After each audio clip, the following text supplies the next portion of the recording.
जिला पुंछ की तहसील मंडी के सरहदी इलाका सावजियां के मारूफ सयाहती मुकाम सत्तरबंद में एतवार के रोज एक अफसोसनाक हादसा पेश आया है, जिसमें पुंछ का रहने वाला एक 20 साला नौजवान दरिया में डूबकर जा बहक हो गया है। मुतवफ़्फ़ी की शिनाख्त आकाशदीप सिंह बल्द गुरदीप सिंह साकना खखा नावन पुंछ के तौर पर की गई है। तफसीलात के मुताबिक नौजवान अपने भाई और चंद करीबी दोस्तों के हमरा तफरी की गरज से सत्तरबंद आया था। दिन भर की सैर के दौरान जब वो एक खूबसूरत आबशार के करीब दरिया में नहाने गया, इसी दौरान इस नौजवान का अचानक पांव फिसल गया और वो गहरे पानी में जा गिरा। नौजवान को बहते देखकर इसका भाई और साथी दोस्त घबरा गए, ताहम इन्होंने फौरी तौर पर इसे बचाने की हर मुमकिन कोशिश की, लेकिन वो हर तरह से नाकाम रहे।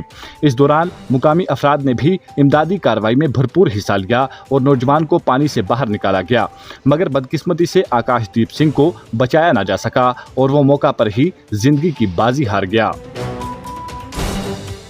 वाक़े की इतला मिलते ही पुलिस की टीम भी मौका पर पहुंची और जरूरी कार्रवाई मुकम्मल करते हुए नौजवान की लाश को मेन सड़क तक पहुंचाया गया, जहां से एम्बुलेंस के जरिए लाश को सब जिला अस्पताल मंडी मुंतकिल किया गया, जहां कानूनी व तिब्बी कार्रवाइयों के बाद लाश को वर्सा के हवाले कर दिया गया है। इस वाक़े ने न सिर्फ मुतवफ़्फ़ी के अहले खाना को गम में डुबा दिया है, बल्कि इलाके में भी अफसोस की लहर दौड़ गई है। इस हवाले से पुलिस ने वाक़े को संजीदगी से लेते हुए केस दर्ज करके मजीद तहकीकात शुरू कर दी है, ताकि इस वाक़े की मुकम्मल हकीकत सामने लाई जा सके। अवाम के नाम एहतियाती पैगाम है कि सैरो तफरी जिंदगी को सुकून और खुशी बख्शती है, लेकिन इसके साथ एहतियात और जिम्मेदारी भी लाजिम है। जब आप किसी नदी, नाले, दरिया या आबशार के करीब जाएं, ख़ास तौर पर नहाने की कोशिश करें, तो अपने इर्द गिर्द के हालात का बागौर जायजा लें। तेज़ बहाव, फिसलन वाली चट्टानें, गहरे पानी का अंदाज़ा ना होना और गैर तरतीब याफ्ता तैराक होना जानलेवा साबित हो सकता है। बराहे करम अपनी जान को खतरे में डालने से गुरेज करें। पानी में उतरने से पहले मुकामी लोगों से मशवरा ज़रूर लें, क्योंकि ज़िंदगी की डोर सिर्फ सांसों से बंधी है। सांस थम जाए तो ज़िंदगी भी खामोश हो जाती है। याद रहे, ज़िंदगी कीमती है, एहतियात अपनाएं, हादसात से बचें। मज़ीद तफसीलात के लिए पेश है हमारी रिपोर्ट।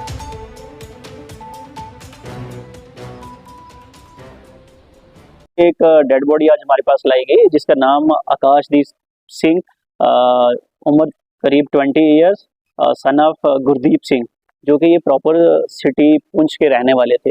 ये सावजियां में पिकनिक करने के लिए गए हुए थे, तो वहाँ पे अचानक से इनका जो है पाँव फिसला और ये दरिया के बीच में बह गए। तो ये बॉडी हमारे पास लाई गई थी। यहाँ पे सब डिस्ट्रिक्ट हॉस्पिटल मंडी में इसका पोस्टमार्टम किया गया है और पोस्टमार्टम करने के बाद जो है बॉडी हैंडओवर कर दी गई है। आज जो मैं थे पुजे तो पता चला कि मैं एक आकाशदीप सिंह जो कि कुछ सैर करने वास्ते सावजियां गए दरअसल सवेरे उन्होंने कोई अचानक डेथ हो गई। मैं बड़ा एक होनार बच्चा सी, इंजीनियर करता सी और बाप भी इसका मैडिकल की तहकीकात करता, सारे रिश्तेदारी बिचू है। पर मैं बड़ा दुख और शॉक हो गया कि मैं हो के गया और काफ़ी जाके बीटेक करता है बच्चा, होनार बच्चा सीगा, जिस दे भी मैं देख रहा है कि मंडी के लोग जो हैं, इन्होंने मंडी लोगों को मैं बहुत इन्हों से बड़ा धन्यवाद है कि जिन्होंने उन्होंने फोटोफाई कट के उस तो फुलफिल लैके थे आके हॉस्पिटल पहुँचा के, जिस तरह मीडिया की ताकत आज के नाम पर कहना है कि उन्होंने पहुँचा के उन्होंने जो रेस्क्यू लैके उन्होंने बाकी ट्रीटमेंट की है, पर डॉक्टर ने जिस वक्त उसने दी गई देखा कि वो डेड हो गया। इस करके आज मैं देख रहा कि मैं एक अपील करता मीडिया के मुताबिक कि एक होनहार बच्चा साढ़े सामने चला गया।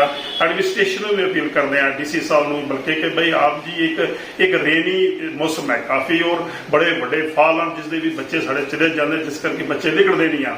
मैं मीडिया के साहब की बेनती करदा, एक धन्यवाद करदा, कहने उस मैं रिक्वेस्ट करदा कि भाई अगे तो लैके बच्चों को थोड़ा जिहा रोकया जाए और एडमिनिस्ट्रेशन भी एक अपील करे कि रेनी मौसम के मुताबिक मौसम जो बारिश मौसम के मुताबिक बाहर ना जाया जाए। मैं मंडी के लोग देखा सारे आवाम मंडी की खड़ी हो बड़ी नम है और नौजवानों देख के सारे जो इतने मंडी के लोग कहते हैं कि भाई साढ़े एक विजिटर आया सी, साढ़े एक टूर करने से बच्चे साढ़े को आते हैं, साढ़े को आके साड़ी को रौनक बढ़ाते हैं। पर वो मुताबिक एक बच्चा आकाशदीप जो कि उत्थे मंडी के किसी फाल के घर पीछे किसी दरिया के डुब गया और उस असी एक उसको एक अपनी तरफ श्रद्धांजलि पेश करते हैं और मंडी वाले ने भी कि असी जो साढ़े को हो सके करके इतने तक पहुँचाया।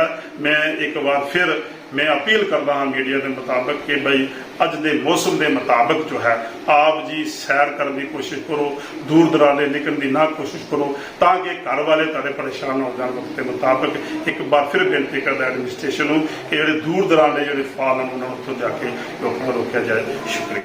अगर आप हमारे चैनल पर नए हैं तो हमारे चैनल द उर्दू टाइम को सब्सक्राइब करना ना भूलें और मज़ीद ऐसी ताज़ा तरीन खबरों को देखने के लिए बेल आइकन को ऑल पर सेट कर लें ताकि आने वाली तमाम तर खबरों की नोटिफिकेशन आप तक पहुंचती रहे।